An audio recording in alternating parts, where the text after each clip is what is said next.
What is up, guys? Welcome back to yet another video for myself, Major Ben. Today we have some news on the Series X side of things, and this is really exciting. So I'm going to be reading from the article as per usual because they know the best how to write things. So, but we're going to have a little discussion after because this is really cool feature, and it sort of ties in with the video we made the other day about how the Series X only actually has 802 gigabytes spare storage after the OS is on it, and similar to PS5, PS5 actually has less than that because obviously they're only starting with an 825 gigabyte SSD. So this is big news. This is particularly targeted at Series X. I believe it doesn't carry across to the PS5 as of yet, but let's read in and see what is going on. So Microsoft has revealed a big new Xbox Series X and Xbox Series S feature that will be great for hardcore gamers that buy multiple Xbox games a year, especially now that we know both next-gen consoles won't even have a terabyte of space due to the OS of the console taking up considerable room. We know this. This generation, hard drive space became more relevant than ever as more and more games migrated into the all-digital future, and as games as a service evolved into the hard drive space-eating machines they are today. Anyone who has games like Call of Duty Modern Warfare or Red Dead Redemption 2 will be well aware of the struggle it can be to have a 500 gigabyte hard drive or even the 1 terabyte upgrade. For most hardcore gamers, this is simply not enough space. Now just to say something, I believe, and a lot of tech people believe, that game storage spaces are actually, as in the disk, how much it takes up, is actually going to get less because currently, because of how slow the console hard drives spin and how they read and write, they're so slow, they have to, for example, take a blade of grass in a game, they have to copy that asset across the disk so many times or across the hard drive, because the hard drive is so slow at finding where that asset is, the blade of grass, for example, that they have to have so many on that hard drive so it can quickly find it. That's why you get so much pop-in on both the Xbox current gens and the PlayStation as well, just because of how slow those drives are. So because they only have to use one blade of grass as an asset, for example, the storage space on everything, trees, everything, buildings, will only need to be in one place. So it may actually reduce the size of the game. If you look at something like what's the new game? What am I thinking? Christ, my brain isn't. I've literally just woke up, guys. I do apologise. Demon Souls. Sorry, Demon Souls is only a 69 gigabyte game, which isn't really that big for what it is. Anyway, let's continue with the article. That said, going into this next generation, Microsoft is tackling this issue in an innovative way by giving players more freedom when it comes to what parts of the games they want to download.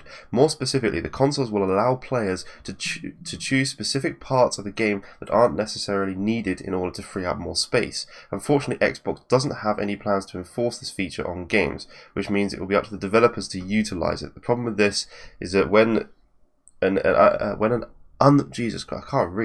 unnecessary feature is left up to the developers to implement, most of the time it winds up not being implemented. So this may not be implemented, guys. At the moment, we haven't seen this feature in action, but word of it comes of Xbox Jason Ronald, who revealed the news on the latest episode of the official Xbox podcast hosted by Xbox Larry's Herb. Even before the hardware, we've actually made user interface improvements to make it easier for you to manage your storage, said Ronald. As an example, one of the new features we're adding is actually for, if a title chooses to support it, the ability to selectively uninstall different components of the game. This is something we've already seen on Modern Warfare on the Xbox. Let's say you play a campaign as an example, then you want to focus exclusively on multiplayer. If the developers choose to support it, you can actually uninstall the campaign itself so that you can be more in control of how you're actually using the storage. So you really get the most benefit out of the available storage that you have. So this is something that Modern Warfare has done. You can install separate sections of the game if that's what you want to do. For now, it remains to be seen how surgical developers can be with this feature. Unfortunately, if it's limited to games with various modes, then it's not going to be relevant for most gamers.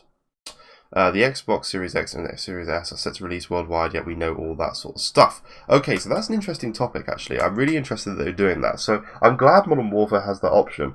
Something that would be so cool that next gen, I reckon, could do throughout the process eventually, give it a little bit more time, but I reckon midway to end of the way through the next generation, we may get a feature like the game actually gradually uninstalls itself while you're playing it. So let's say you're playing God of War 2 and you're halfway through the game, it will uninstall the first half of the game while you're still playing the rest of it. Unless you tick a box or something, you can select the option, I want to replay certain levels. So you can actually uninstall certain parts, perhaps. Or if you don't want to uninstall it at all, you can have the option to not uninstall it. For me, what I'm going to do is I'm using the Xbox Series X as my main system. It's going to be the system I play things like Assassin's Creed Valhalla on. I'll be playing all the, obviously, Xbox exclusives on there. So what I'm going to do, and obviously Call of Duty as well, I'll be playing Call of Duty on the Xbox this year.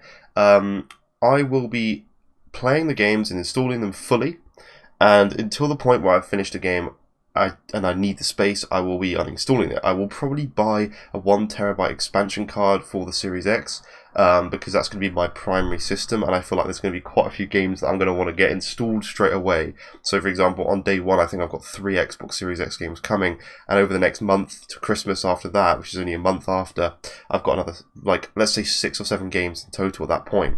I'm going to want all those installed because I'm going to want to play them straight away. I don't want to have to finish a game, uninstall it, then install the next one, because that's game time wasted. You're wasting install time. I mean, we know what the install times are like. It takes a good, few hours, to be honest, maybe more for some people, for some games. So I'm going to be just installing them as soon as I get the disc, and then buying that 1TB slot. Now on the PlayStation 5, a game like Demon's Souls I think takes up 70 GB. So I'm going to install the exclusives, because I'm pretty much only going to be buying the exclusives for PS5. I'm not going to buy like Assassin's Creed Valhalla on PS5 when I'm buying it on the Series X. That's just pointless. So yeah, I'm just going to install the exclusive games. That's all I'm playing on the PS5 this generation, and yeah, pretty much that's how it's going to be. So that's a little bit news on the storage space. It's cool that they may be bringing that feature across, or they have brought that feature across. I just hope the developers utilize that, because these next gen games are going to be a huge amount bigger. So although I've said yes, they could be smaller in storage, that's not taking into account for the worlds could be 4 times bigger, which means it's not going to be smaller storage. Obviously, if the world is 4 times bigger, it's still going to make it more, a bigger size of game. So anyway, thank you very much for watching my video. I hope you've enjoyed it. Please do leave a like, please do subscribe, and I'll see you in the next one. Thanks so much for watching. Bye bye.